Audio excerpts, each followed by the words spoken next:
police to patrol city buses, how the program could roll out and why council felt it was needed. Downtown patrol, what new faces will be added to Saskatoon streets to keep the peace and help control social disorder.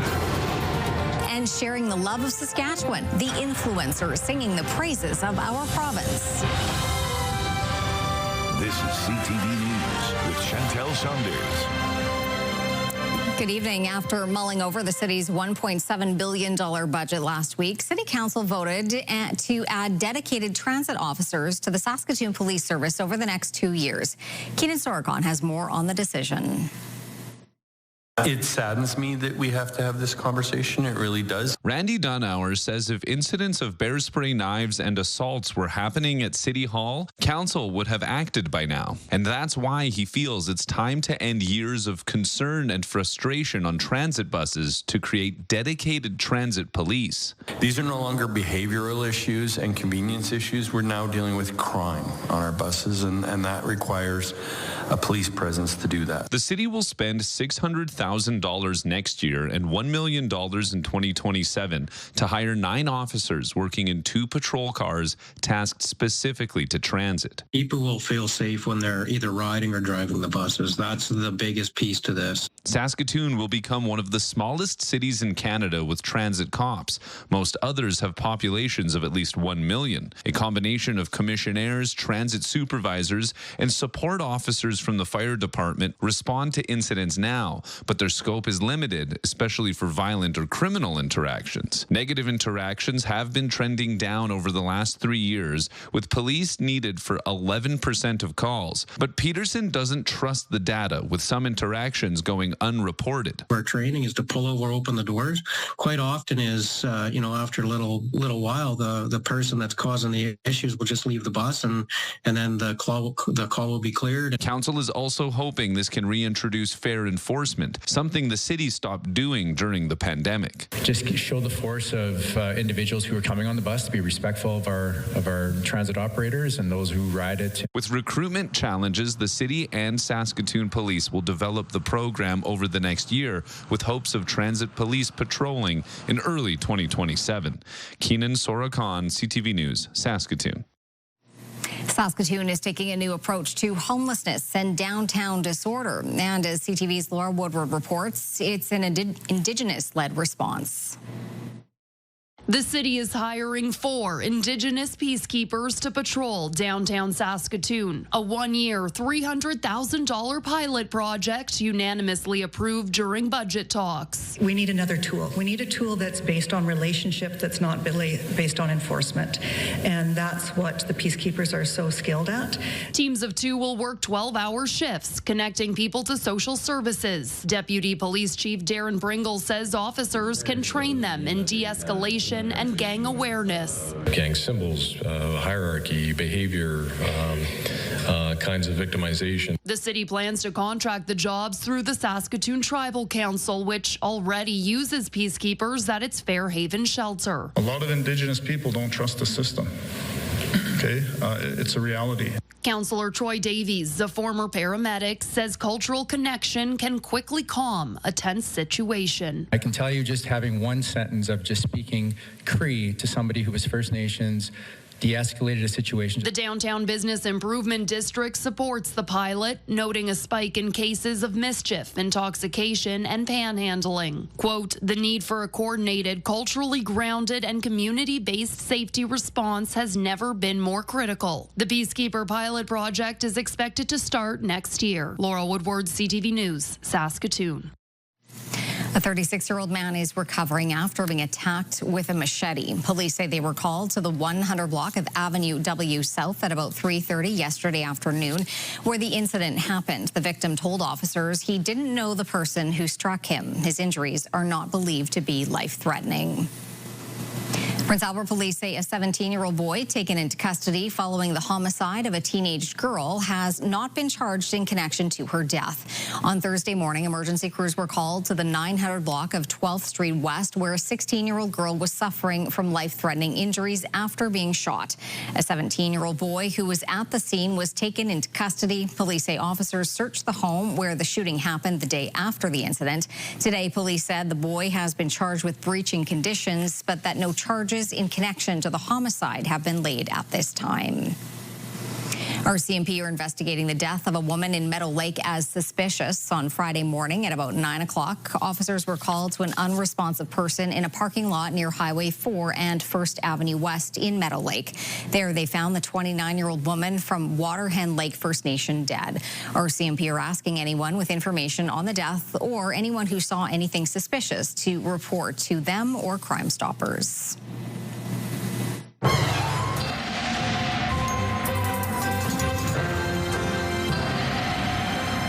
Jeff, I don't know what it was about today, but maybe it's just because it was Monday. It felt extra cold today. Well, it was pretty cold. The overnight temperature was in the minus 20s, and today it didn't really warm up all that much, Chantel.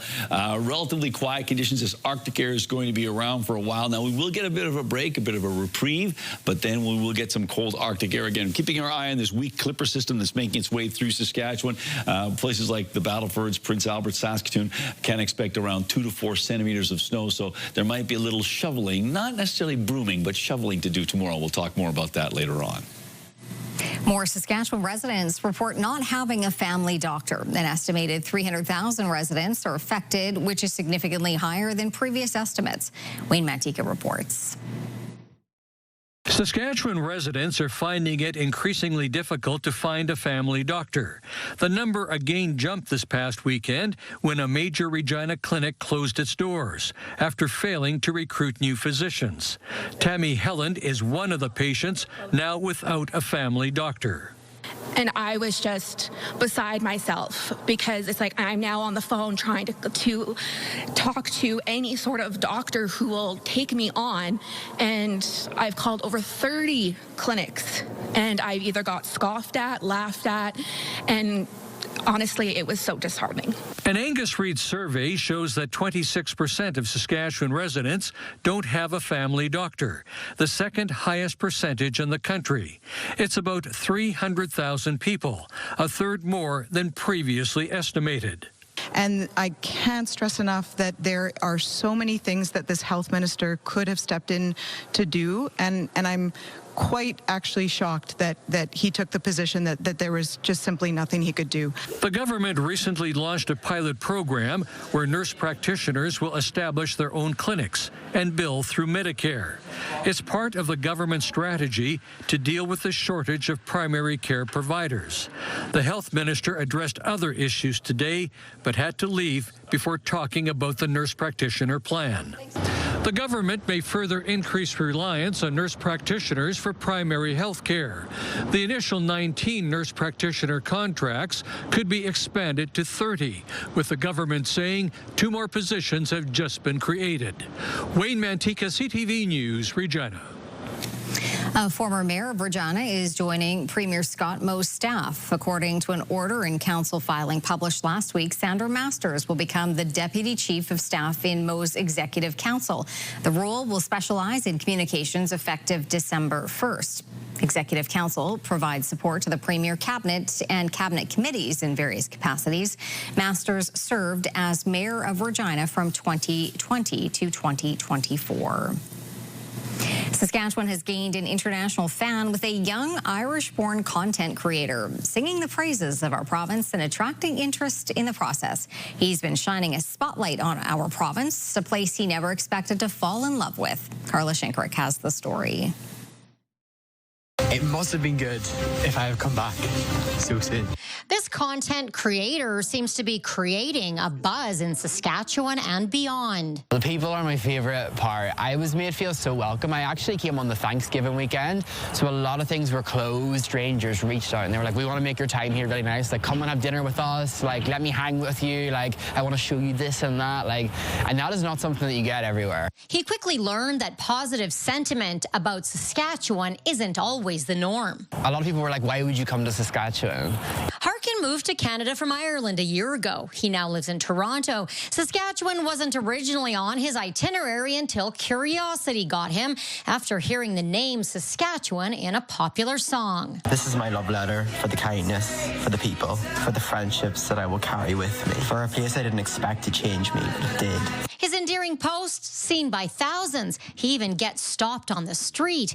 Global followers now get a taste of prairie life through his lens. I'm going to try and find the beauty here. I came and I loved it. So I spent time at the Western Development Museum this trip, which was insane. And my last trip I went to Wanuskewin, and that was incredible. You know, like that was my first time seeing bison in the wild. He admits that his first trip here was sponsored through a travel company. I actually only did Saskatoon and Moose Jaw the last time.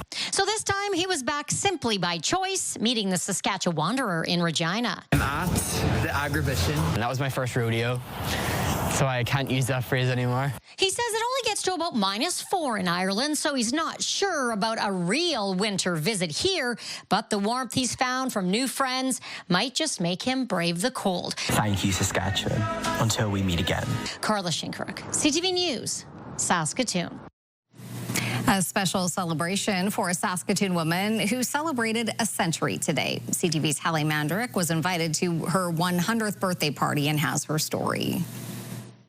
It was a big day for Emma Neufeld, who is celebrating her 100th birthday alongside a number of friends and family who have traveled to Saskatoon to mark the occasion.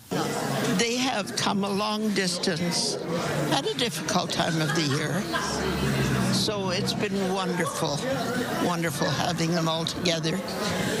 We just shared dinner, and it was really a beautiful thing. In 1928, Neufeld moved to Canada from Poland at the age of 2 after her father found an opportunity to become a farmer near Kindersley. Neufeld has witnessed a lot of change in the province throughout the near century she spent in Saskatchewan. Her children say their mom has taught them many lessons over the years. She's got a lot of temerity. She's nothing that she isn't afraid to take on, and I think that that's probably the biggest lesson that I've learned from her is don't be afraid. You know, there were really true lessons. Mom taught sewing, adult sewing. So I learned to sew from her, and that's held me for many, many years. I learned to sew when I was 8 years old, and I've been going ever since. The Bethany Manor retirement home was full of loved ones who were happy to help Neufeld ring in a century. For the birthday girl, the day has left her feeling very grateful. The good Lord has been very good to me. I'm in good health. I have no pain. I'm sitting here. I haven't a pain in the world. I really enjoy life. So, above that, what can I say? Hallie Mandrick, CTV News, Saskatoon. Many people got a head start on holiday shopping this weekend at Confederation Mall. The Christmas community market showcased local businesses. The event organizer says the goal was to encourage people spending money on holiday shopping to consider the local businesses in their own community. And we're just here today to remind everyone that it's so important to support the local businesses right here in our home community.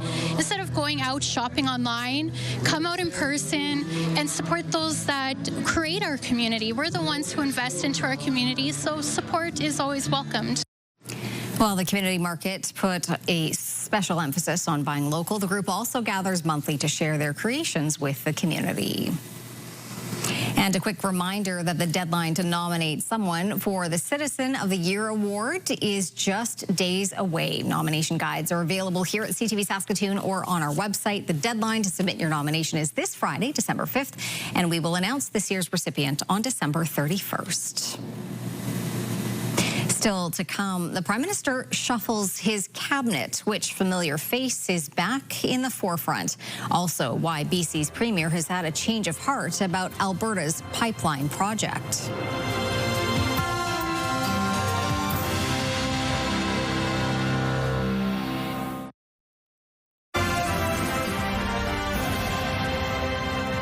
You're watching CTV News live from downtown Saskatoon. Thanks for staying with us. Prime Minister Mark Carney did a small shuffle to his cabinet today after Stephen Guilbeault resigned last week over a disagreement in climate policy. As Judy Trin reports, Carney is bringing back a familiar face from the Trudeau era. The Prime Minister has decided to divide Stephen Guilbeault's previous responsibilities between 3 ministers. The biggest surprise was the return of a new old face. Mark Miller is returning to the inner circle after being dropped from cabinet after Mark Carney's election. Miller was a loyal supporter of Justin Trudeau, but has now been appointed Minister of Canadian Culture and Identity, as well as the minister responsible for official languages. It feels great. I am a guy that likes to be busy, and so, I was a little restless, but it's nice to get the opportunity to keep on doing some amazing work and contributing to Canada, for the reasons that I got into politics, because I love my country. Current Minister for Transformation of the Public Service and Procurement, Joel Lightbound, takes on the additional role of Quebec Lieutenant. Here's what he said after he was sworn in. I'll just say that I'm honored by the trust bestowed on me by the Prime Minister. It's an important role in federal politics and in Quebec politics, and I look forward to getting to it. Also, the current Minister of the Environment and Climate Change, Julie DeBrusen, takes on the additional role of Minister for Nature. She takes on responsibility for national parks. All 3 ministers involved in this shuffle were first elected in 2015. Judy Trin, CTV News, Ottawa. We heard from the Minister of the Environment today after BC's Premier had a change of heart over his objection to an Alberta pipeline going through his province. Michael Couture on the next steps to make the project a reality. Do you support a pipeline? Opposition MPs grilled the Environment Minister about a possible new pipeline from Alberta to the BC coast. But Julie DeBrusen says it's not only up to the federal government. If the provinces and the Indigenous peoples are in agreement, that then there is a pathway to actually make that happen. But I am not what going happen? For a pipeline. But Thank you. While the federal government does have the jurisdiction over interprovincial pipelines, the minister says any project will have to involve all stakeholders. There needs to be agreement from the province of British Columbia and of Indigenous peoples, and we are not going to override the jurisdiction of our provinces, and we're not going to override the rights of Indigenous rights holders. The coastal First Nations are opposed to a pipeline going through their land in northwestern BC, but the route still isn't decided. The former head of Kinder Morgan Canada points out there is another path. And the market should decide where that pipeline ends up. Like, is it Kitimat? Is it Prince Rupert? Is it Vancouver? Do we go back to Vancouver and build another pipe, along the existing Trans Mountain route, which is always an alternative? On CTV's Question Period, BC Premier David Eby said he'd be willing to talk about a pipeline through his province if the tanker ban remains in place. In a statement, Premier Daniel Smith said, "I will also continue to engage with the Premier on the larger bitumen pipeline project to see what ideas he has on how we can ensure this project can proceed in a manner that benefits both Albertans and British Columbians." And there is some time for that. Alberta has until July 1st to submit its pipeline application to the Federal Major Projects Office. Mike Couture, CTV News, Ottawa. Health practitioners are bracing for what could be a bad influenza season as cold and flu season has hit Canada with cases spiking in many areas. CTV's Scott Hurst explains. Influenza is beginning to surge in Canada with the calendar flipping to a new month and the winter weather settling in. It is a sure sign that cold and flu season is coming along with it. And the numbers are already starting to back that up. According to the latest national surveillance data from Health Canada, cases are trending upwards. Influenza detections topped 2,100 in the past week of reporting, up from fewer than 1,400 the week before, putting the percentage of positive tests up to 8.1%. Now, there have been warnings that this year's flu vaccine may not be as strong of a match compared to previous years. The current vaccine does, in fact, target some of the strains circulating in Canada, but the World Health Organization has reported recent changes and mutations to the H3N2 strain, and that is why there is a mismatch in at least one of the strains targeted by the vaccine. However, the best advice, according to medical experts, is that it can still guard against the development of severe illness. Here's more from Dr. Christopher Labos on the importance of getting the vaccine. Even when the vaccine is not a perfect match for the circulating strains, it does still provide a fairly good degree of protection. Worth remembering that things don't have to be perfect in order to be useful, and the influenza vaccine, even when it's not perfect, is still pretty useful because it's giving you the coverage against 3 of the most likely circulating strains. The warning of a potentially bad flu year has hospital staff bracing for what could be an intense influenza season. Coupled with cases of RSV and COVID, it could mean a wave of respiratory illnesses that put added strain on an already burdened healthcare system. Scott Hurst, CTV News, Toronto. Authorities in Hong Kong have now arrested 14 people in connection with the city's deadliest fire in decades, a fire that has now claimed at least 151 lives. More than 40 people are still missing. Officials now point to substandard renovation materials for the devastation, specifically tests of green mesh that was wrapped around the bamboo scaffolding revealed it did not meet fire standards. Foam insulation used by contractors also helped fan the flames of the inferno.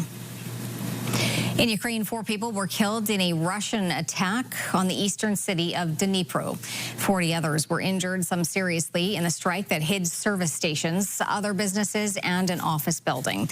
The industrial city and surrounding region have faced repeated Russian missile and drone attacks that have killed civilians and damaged housing, industry, and infrastructure.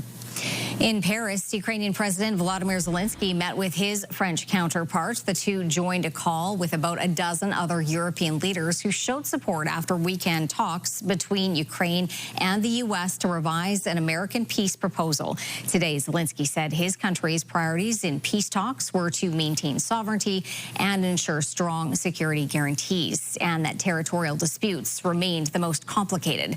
Emmanuel Macron insisted that only Ukraine could decide on its territories in peace negotiations. A special Christmas tree is getting a lot of attention in Brazil. This floating tree was installed at a beach yesterday. It marks the opening of the first edition of Christmas in Rio. The structure is 80 meters high and is illuminated by more than 2 million LEDs. More than 650,000 people are expected to visit the tree throughout the holiday season.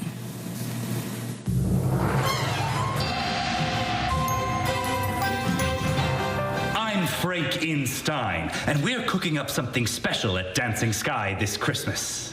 That's right, and the Franken Panto runs December 5th to 21st. And you can book online at DancingSkyTheater.com. You gotta drive, so tell us, what's the weather like, Jeff? Well, it's going to be a little cooler than seasonal, but the good news is it won't be super cold. So let's take a little closer look at opening night, which is this coming Friday at Dancing Sky Theater in Meacham. It looks like it's going to be around minus 12 degrees, mainly cloudy conditions. And once again, DancingSkyTheater.com to get your tickets. And I believe we also have dining options that are available there. So check that out. It's worth the drive to head out to Meacham to take in this annual panto. It's an English tradition in terms of interactive comedy. So there you go. Minus 10 degrees is where we are right now in Saskatoon. Minus 14 is the temperature, current temperature in Prince Albert. Some light flurries falling in the Battlefords area, minus 9 degrees. And as you can see, a little breezy in all 3 locations, particularly in Prince Albert. On to Saskatoon's Almanac, where our current temperature is our 24-hour high. Likely these temperatures are going to continue to climb as we head towards midnight. But minus 10 right now. Minus 6 is typical for this time of year, so certainly below seasonal. 9 is the record warm temperature for the 1st of December in Saskatoon. That was set in 1932, and the record cold temperature from 1893, minus 42. Sun came up at 8:53, and it went down at 4:58. Coming up, looking for a forever home. Jeff is in with the first installment of the 12 Strays of Christmas.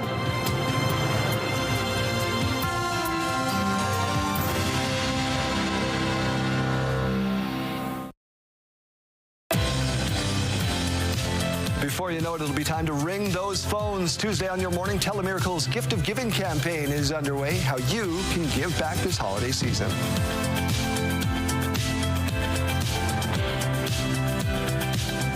Welcome back. Let's take a look and see what's going on as we take a look through the live lens of Skycam. And as you can see, some pretty nice conditions in terms of what it looks like. But it is cold out there, and it's going to continue to be cold. We're going to get a couple of breaks along the line. Along the way, though, we'll talk about those in a minute or two. But let's take a look at our satellite and radar shot here, because basically what we've got going on is a bit of a weak clipper that has started out in the Elbow region of Alberta. Maybe that's the area that's going to get the most snow. But as this continues to track into our province, 2 to 4 centimeters of snow is basically what we're expecting. And it moves fairly quickly through the area. And actually, in front of this storm, is in this weak clipper, is some warmer air. So our temperatures actually are going to be climbing as we head towards midnight and just cooling off in the overnight period.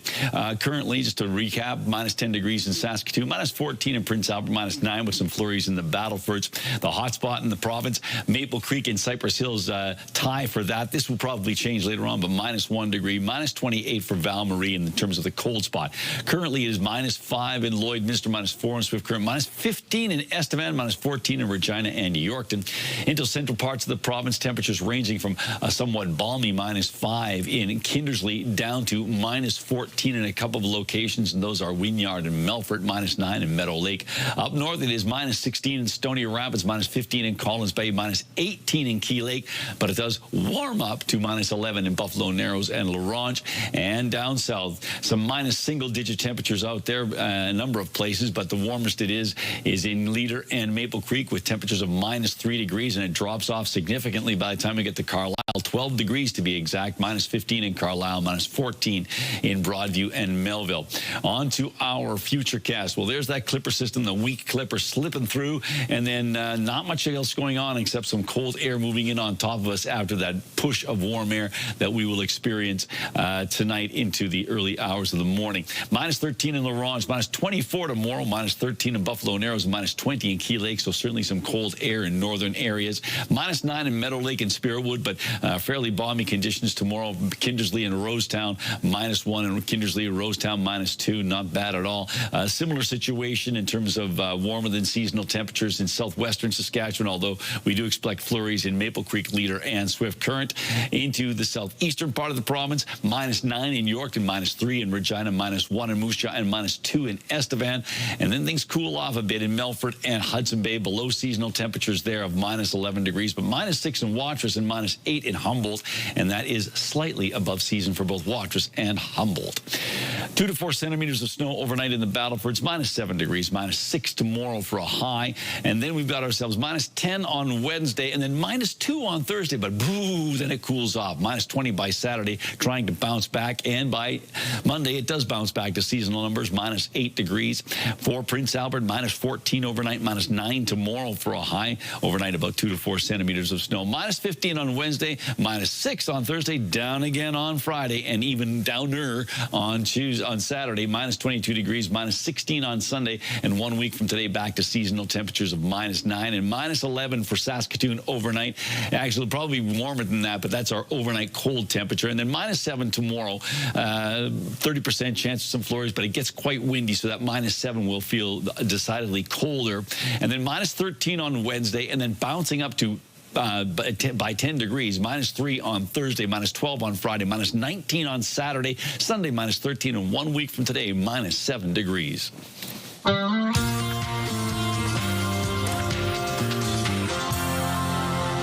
took an oath to make the world a better place, and an innocent snake needs our help.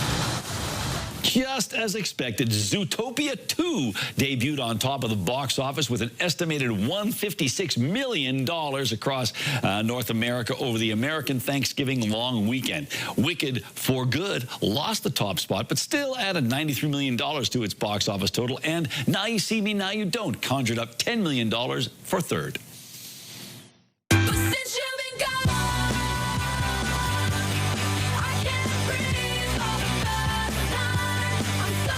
Clark Clarkson has joined Spotify's Billions Club. Her hit, Since You've Been Gone, has now topped 1 billion streams on Spotify. It's her first song to reach the milestone. The 2004 release reached #2 on the Billboard Hot 100 chart and earned a Grammy and 2 MTV Video Music Awards. Other artists in this club include The Weeknd, Drake, and Lady Gaga.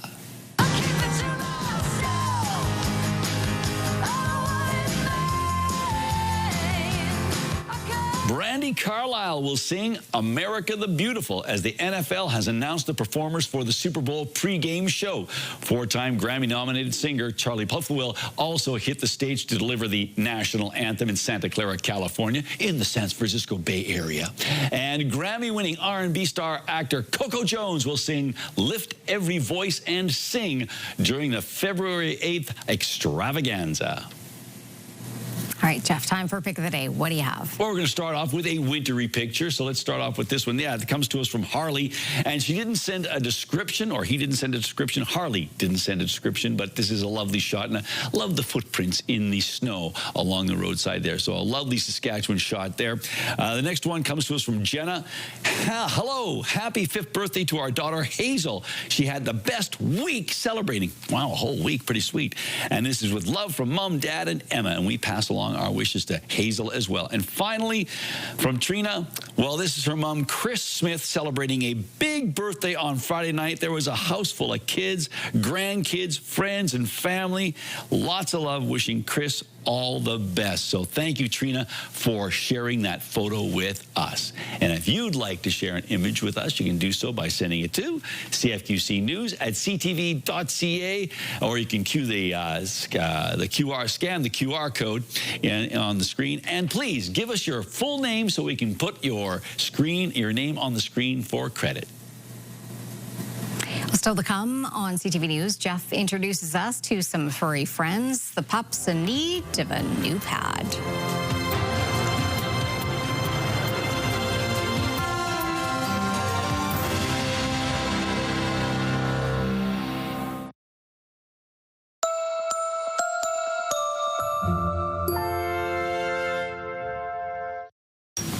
It's back, the 12 Strays of Christmas, where CTV partners with the Saskatoon SPCA. We're here with Jolene and Sheila, and we are getting ready to meet a couple of dogs today, and they got energy. So first of all, Sheila, before we talk about the dogs, is this a busy time at the SPCA? It sure can be. Yeah, we get a lot of donations this time of year because people are in the giving spirit, which is wonderful.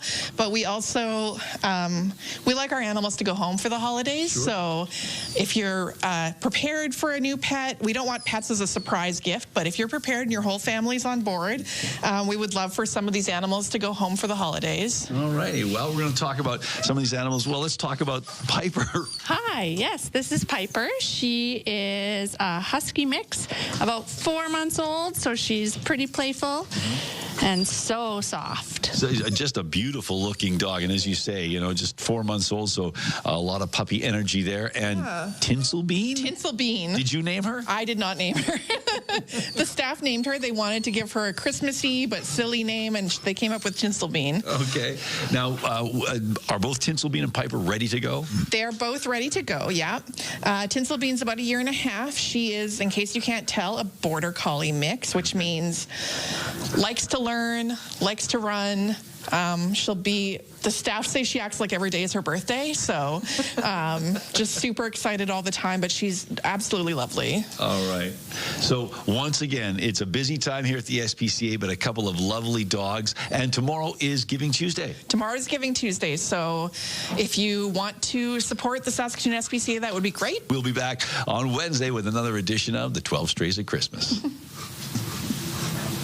12 Strays of Christmas, brought to you in part by Early's Farm and Garden, proudly supporting the Saskatoon SPCA wish list all year long.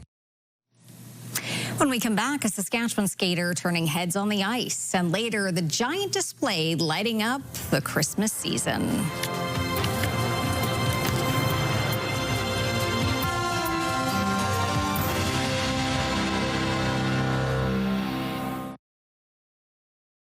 Welcome back. Time to take a look at our rural forecast, our numbers for tomorrow, and sky conditions, and a little warmer towards the western side of the province tomorrow. As you can see, -9 in Meadow Lake, but look at that, -6 in Lloydminster, -1 I know. In Kindersley, although it comes with a little bit of light snow, -3 degrees in outlook. But as we take a look at Hudson Bay, -11. So temperatures do drop off as we make our way eastward. Melfort also at -11. Down south, well, as you can see, fairly mild conditions right across the bottom, but particularly in the southwest, you can see temperatures around the 0-degree mark for many locations. Certainly Maple Creek is at 0, but there is some, I'll say, widespread flurry activity. But that Clipper system is moving through. We don't expect a lot in the way of accumulation.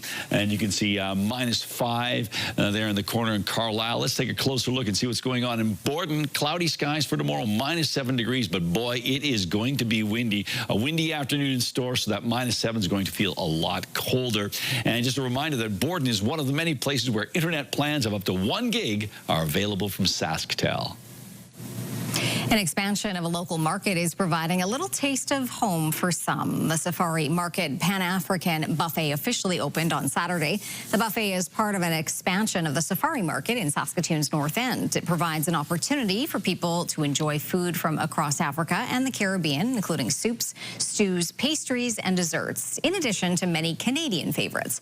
Organizers say the timing of this grand opening is especially important for those who find themselves far from home around the holidays. You think holidays, you think of all like the food and the feasting and getting together with loved ones and friends and family. And so I think having something like this where, you know, a lot of people from the community are getting together and enjoying a lot of food that you might not often get here is kind of a nice reminder of home, helps with homesickness, and it's just a good time. The market itself is open 7 days a week. The buffet is open from Tuesday to Sunday. For the third time in his curling career, Regina's Ben Hebert will represent Canada at the Winter Olympic Games. And needs to hit and roll towards the pin. Needs to hit and roll towards the pin.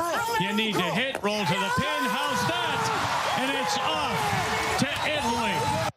Hebert and Team Brad Jacobs beat Matt Dunstone in the best-of-3 final at the Canadian Curling Trials. It will be third Mark Kennedy's 4th trip to the Olympics, the second for skip Brad Jacobs and second Brett Gallant. Rachel Homan's Ottawa rink will represent the women's side, while Gallant will play with Jocelyn Peterman in mixed doubles. Olympic curling starts February 4th with mixed curling.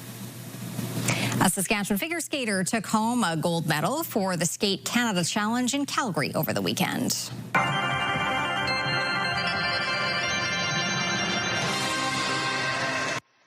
Wolseley's Tristan Taylor and his partner Miyu Yunoki from Japan finished first in the senior pairs event. The two started working together last season while training in Colorado Springs.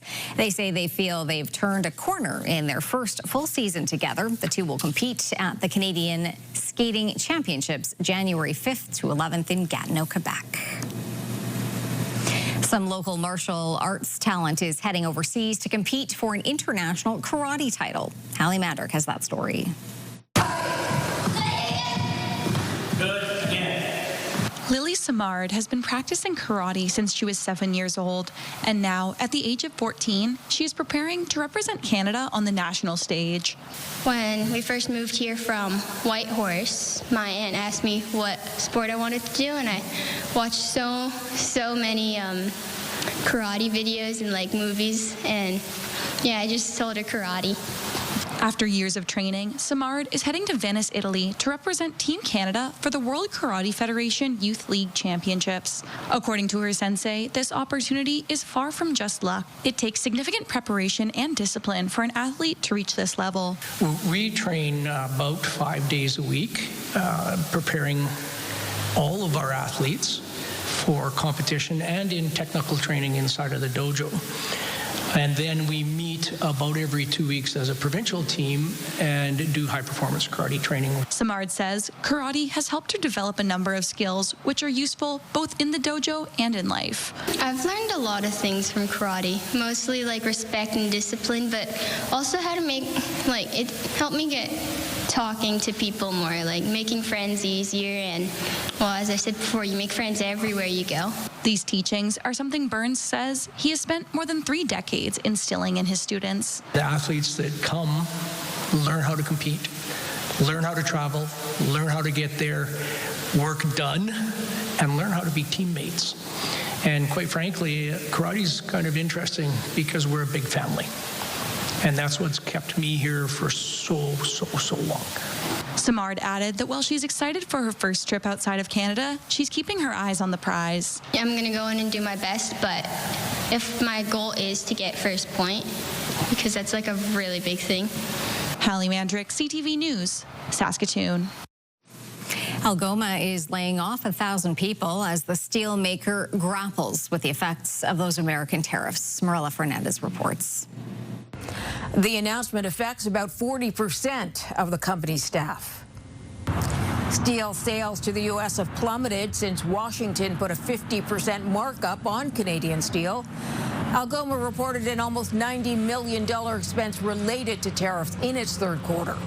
The company has been given an emergency loan of $500 million from the Ottawa and Ontario governments as it tries to find new markets for its product. Here are the closing numbers for the day. The Canadian dollar is down to 71.44. West Texas Intermediate crude is up to 59.32. Western Canadian Select is down today to 45.81. And the TSX shed 281 points, ending the day at 31,101. Those are your business headlines. I'm Marilla Fernandez. Coming up, the family that is lighting the way for the holidays. Then the magnificent cake creations on display in London.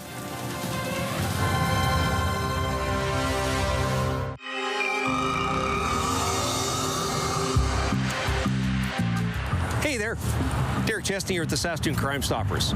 This week on Crimestoppers Unmasked, we're needing your assistance to identify a female suspect that was involved in an armed robbery and threats to cause death in the 1700 block of Preston Avenue North. On October 29th, 2025 at 12:45 in the afternoon, 3 individuals entered the business. One female suspect selected numerous bottles of liquor and then proceeded to the exit with no intent to pay. When she was approached by staff, the suspect pulled a large hunting knife out and pointed it at the staff and said, "I will kill you," before running out of the store with 1 bottle of vodka. The female is described as dark-skinned, mid-20s, and was wearing a brown zip-up sweater, jeans, white sneakers, and had her hair up in a ponytail. She had very large, predominant fake eyelashes. You can also check out our Instagram and our homepage for photos of these suspects and other active crimes within the city. Do you have information about these suspects? Or information about any other crime? If so, please give us a call at 1-800-222-8477, or you can leave a tip online at SaskatoonCrimestoppers.com. We pay cash rewards of up to $2,000 for information that leads to an arrest. We don't want your name, we just want your assistance. Saskatoon Crimestoppers. Do your part to stop crime in our community.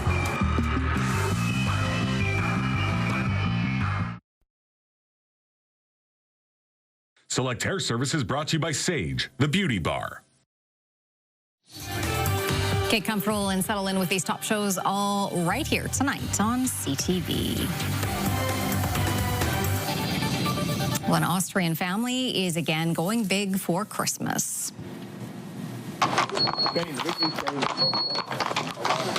Now, keep in mind, this is a family home. Every year, they turn their home into Europe's largest Christmas house for thousands of visitors. The home lights up to close to 1 million Christmas lights, with some 250 inflatable figures set up over the 1.3-acre estate.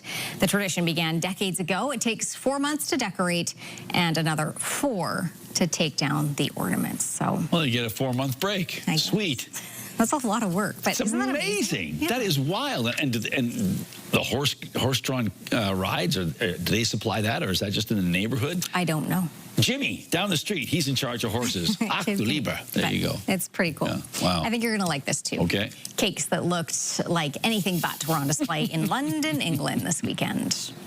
There really isn't a limit now to what people can make with cake. Like, it can be huge, it can be life-size, it can be so intricately detailed and textured that you don't know whether it's cake or not. Festive, show-stopping cakes even had people wondering if there was actually cake in there. Some looked like turkey dinners, cheese boards. There was a life-size Grinch you saw. Dolls, houses, characters of all sorts, all made out of cake. It's cake-tastic. It is. That is very, very impressive, though. It is. Yeah, a lot of patience. See? Characters. I know. I see them. Yeah. I see them. I see some cold temperatures in the forecast, but as we head towards midnight, temperatures are actually warming up, but then they'll cool off again. And as you can see, a bit of a breezy day tomorrow. Keep that in mind. Breezy is right, but rebounding eventually. Eventually. For a day or so. Thanks,